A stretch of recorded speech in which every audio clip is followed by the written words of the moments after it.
Hello, you're watching Daily News on All News Nigeria. I am Opeyemi Olugbemi. Here are the headlines for today. Woes of Buhari's administration. Few subsidy comments stirs panic.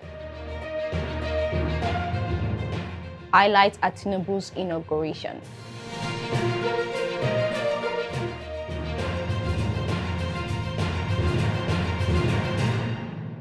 Welcome back. Now the news.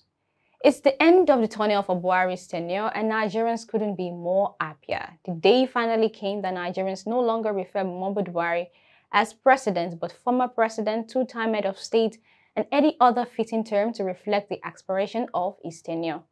Buhari, who couldn't wait to hand over, had stylishly insulted his fellow Nigerians during Tinubu'S inauguration dinner by saying cows are more easy to control. I congratulate fellow Nigerians who have realized their power, that their votes count.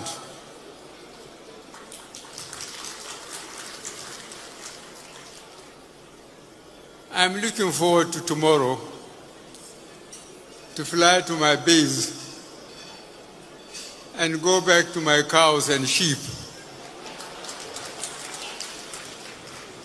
which are much easier to control than fellow Nigerians.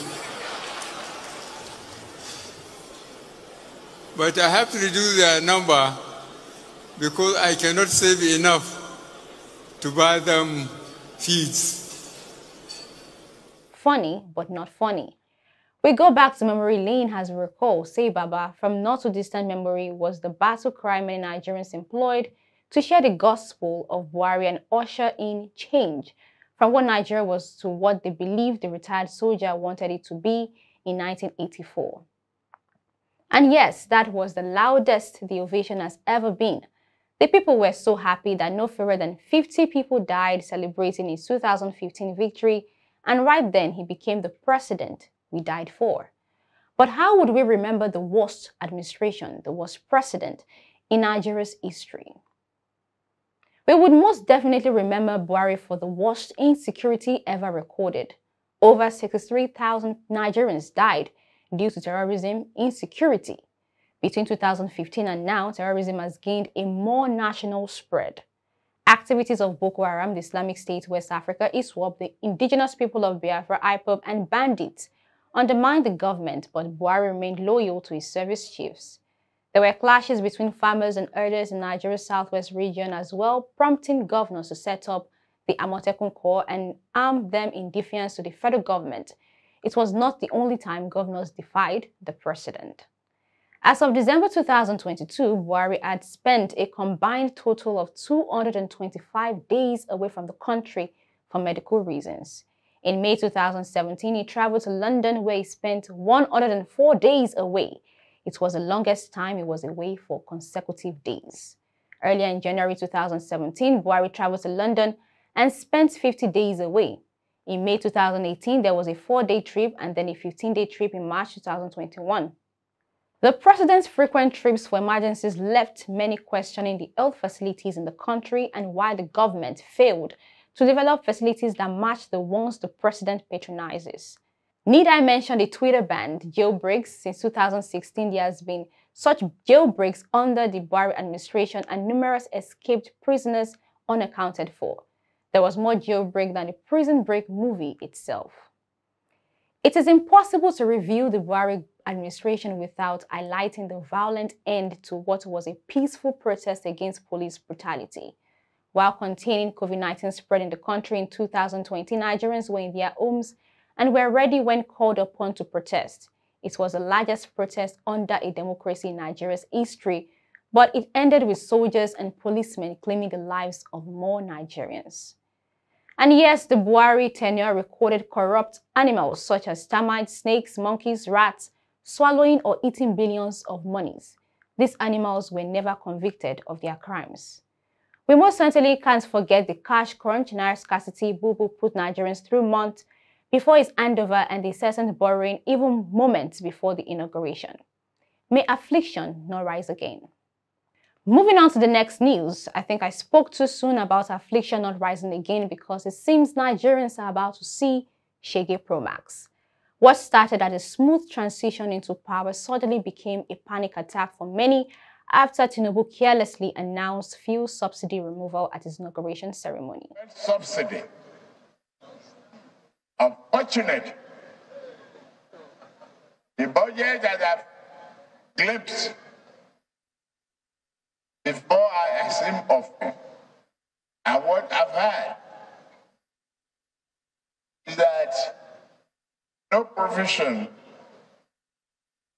is there for fuel subsidy. The fuel subsidy is gone.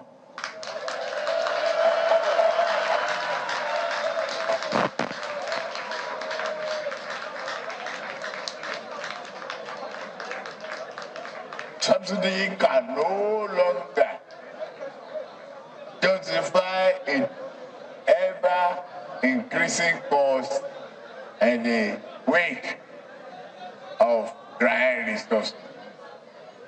We shall instead channel whatever. Following the announcement, fuel stations reportedly shut down, which led many Nigerians scurrying for fuel with jerrycans.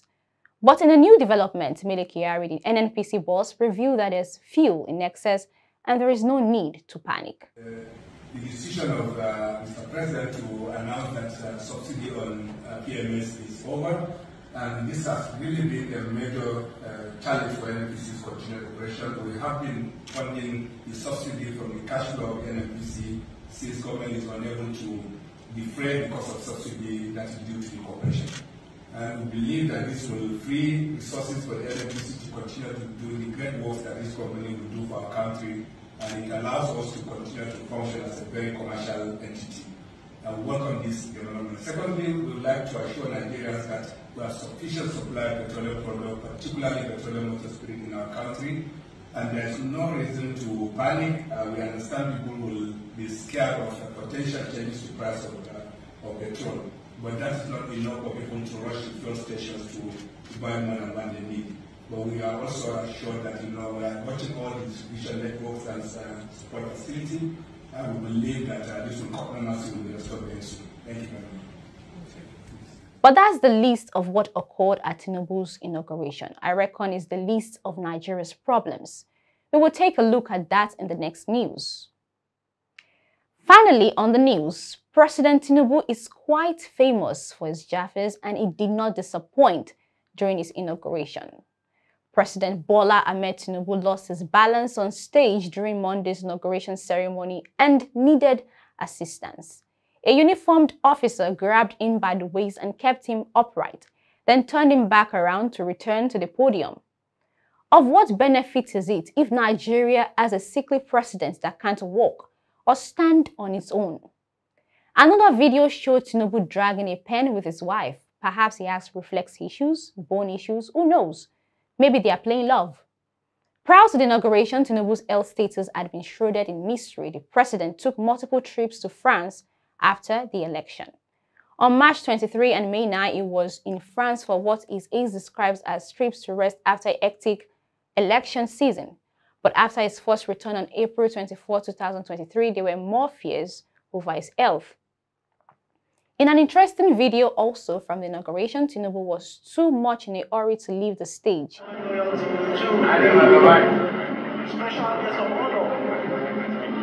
Charlie Malobai, which means "can we start going now?" was certainly heard in the crowd. That does not speak well of a newly inaugurated president, or perhaps he was in haste to get to his inaugural ball. Vice President Kashim Shettima was sure the life of the party.